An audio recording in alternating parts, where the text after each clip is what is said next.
The battery itself, we usually use the female end. Is that Yes. correct? Okay. So that would be all this one. battery sides are going to be your inherently female, and all device sides are going to be your inherently male. So that would be chargers, guns, that sort of Chargers, guns, anything that is considered a device that does not hold a charge like a battery. Gotcha. Reason being, with the male ends, you've got two metal bits sticking out, and it's very easy to bridge them. Female ends, it doesn't really work. Gotcha. Again, if you have to walk away, electrical tape. Cool. Best friend. All right. Continuing on, we've cut the original plug off. Are we able to still reuse that plug if needed? Yes. Okay. If you really wanted to hang on to these, you can. The Tamiyas, and this is Small Tamiya. actually a mini Tamiya, you can... I don't have a... There's thing. like a special tool I've heard. You can, or Pliers. you can take anything That's smaller than the holes and stick it that in there. fits in here but is big enough to press on them, and these contacts will usually pop out. They're held in there by clips. If you really have to, you have to get something real thin and push the clips down. So I couldn't use like needle nose pliers on the very end and yank them out, basically. No, you That's might not actually break the clips. connectors. Okay. And you can just barely see them. Those little spots right in there. Yep. Those are actually the little fingers that pop out when these go in. Okay, cool. So you would take a little shim, you'd slide it in there, and you'd press those down, and they'd pop out. Or you spend a certain amount of money and buy the special tool that's designed to do that. Yeah. If Okay. you do a lot of these, special tool would be great because you can just kind of next one. Gotcha. You can do it real fast. Otherwise, if you don't do them a lot, special tools aren't worth it. Cool. All right, continuing on. Back to the battery. We're going to be soldering, so therefore we need to turn on the solder. So I use Soldering iron, I should say. a butane iron, Okay, no cords, instant heat.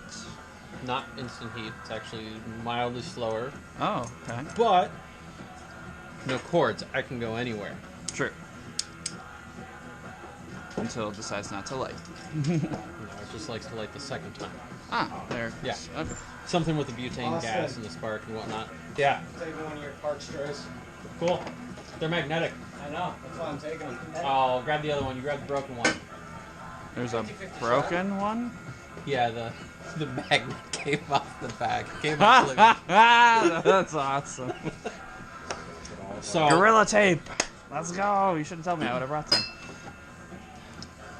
with anything electrical, it's always good to have stripper cutter Yep. pliers. Typically, every wire is marked with its actual gauge. So right that's on the probably side. a 16 if I had to guess. 16. Yep. That's So pretty you- standard. You find the 16 on here, and Your camera's kind of pointed down, just so you know. the Okay. real small ones, like when you get down to like 20s, 24s. So actually, the smaller the number, the bigger the wire. the smaller or bigger the number, the smaller the wire. Yes. But when you get real small, like 24 or something like that, they won't be marked because you can't print them. You can't print it. You Yeah. just gotta You have to guess. guesstimate it, or put it inside one of the little holes. Yeah. And You can kind of go, no, too big, too big. That one looks kind of right, but it might be the smaller one. And I think that's the one we actually want. So with these, since we are using the Dean's plug, we actually don't have a lot of wire that we need to strap. okay, I see. So these are going to be pretty short, and I don't like to have a lot of bare wire Yeah. hanging off the back of these because Makes it's just too sense. much to cover. Okay. So the less we uncover in terms of wire, the better. So maybe a little more than a 1/4 inch.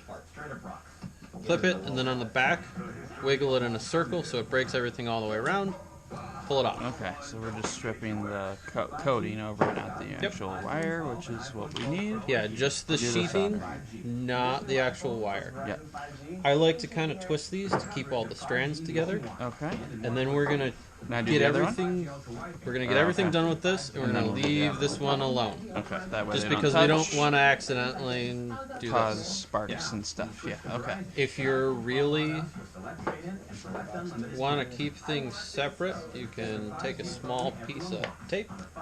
Cover the other one up or put it away so it definitely won't mess around Yep. with it. Tape it down somewhere or something out of the way.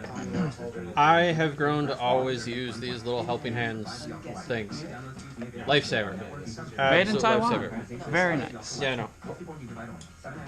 And what is this device called, and where would someone get this?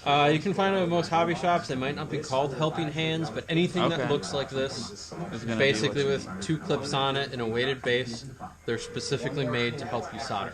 Okay. Now to the actual little nitty gritty of the soldering. Okay. So first thing, you need a hot iron. Yep. Second thing, it's always good to actually tin your iron. So a little bit of solder on the actual iron, Okay. and that helps get heat transferred from the iron to the wire. Okay. When you're doing the wire, you also tin the wire before you actually put stuff together. You get a little bit of solder on it. I like to go from the bottom, let it sit for a second, and then solder from the top. And Gravity. what you should notice is it might melt a little bit at first, but it's kind of just sticking to it. But really what we want is the solder to flow into the wire. So once the wire kind of heats up enough, you'll see how that kind of Yeah. flowed into the wire a little bit. Yep. So we kind of want it to be on an upward angle then, so it can Yep. slide down into it. It, Okay. With heat and everything and the way it transfers, the wire should essentially suck the solder in regardless. Gotcha. But I like to do Gravity it level also or a little helps. bit down, Yeah. whatever. Try not to touch your iron. It hurts, you hear a sizzling, and then you're in pain for the next 6 hours.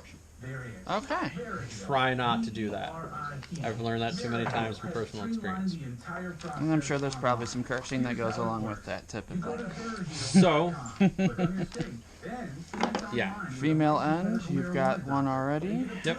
Okay. So now we make sure we take our female end, and I always have a reference close by, just because I tend to forget with connectors and whatnot. Which side should go on which? Yes, Okay. but with Dean, since these are somewhat unique, you need to make sure that red goes to red, black goes to black, so on and so forth. Okay. Some connectors are even more unique than Dean's, where if you do them wrong, they don't go together right, all sorts of crazy things. Or if you don't have them in the right order, you buy something off the shelf, you plug it in, you might run into problems because now you've reversed polarity because all your stuff is wired backwards. That makes sense. So, making sure you follow the right standard is good. If you rewire absolutely everything 100% of the time, technically you can do it whatever way you want. True. But you have to do it If consistently. any case happens that you need something off the shelf in a pinch, say, if all your stuff's wired backwards, it doesn't work for you. Yeah. So now, we're going to go and do the same thing to our connector here. And these can be a little bit of a pain because space is a premium on the Deans. But thus they provide low electrical resistance, so Yes, they've got very high amp rates that they can flow, as well as they've got low resistance, which is a win-win. But except for when you actually need to solder them. yeah, when Then you need to it's not- solder, since the positive goes on the inside here, you've got a lot of space constraint here. Makes sense. And same thing like the wire, we're gonna tin the end here too. Okay, so we get a little bit on the iron. Yeah, if you need a little more on the iron, this one gets kind of hot, so it burns stuff off pretty quick. And then we are going to, Just let it drip in there. yeah, get in here, and this contact's gonna have to get hot enough to accept our solder. And you'll see how that kind of flowed on and make it a nice kind of drip there. Okay, so now we just need to marry the two together. Yep. Now that everything's all tinned, the rest of this is going to get pretty quick and easy. And always remember your heat shrink goes on before you make the final connection. Okay. Because you don't want to put it together, go, oh crap, yeah. and now you got to pull it all apart again and redo it. And sometimes you need to resolder and retin everything because the resin burns off. Gotcha. So now we're going to kind of go right from the top, let everything melt.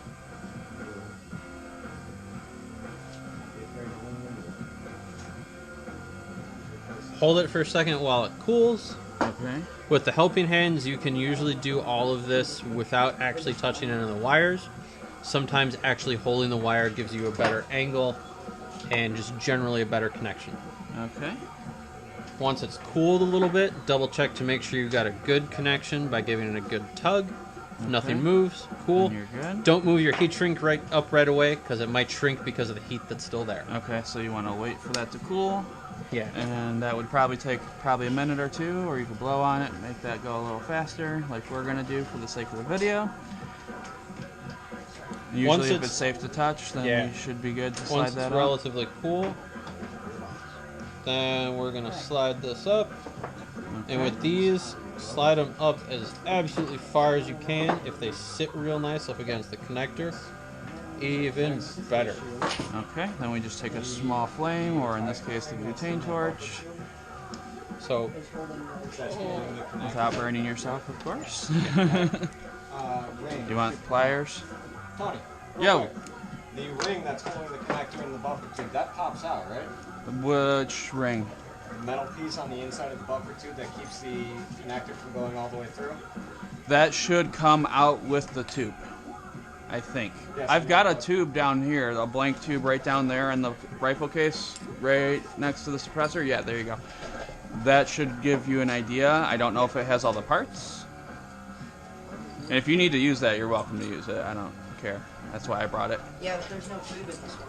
There's no inner tube. There's an inner tube? I know what we're doing here. I got this. You got it? Okay, cool. Trust him.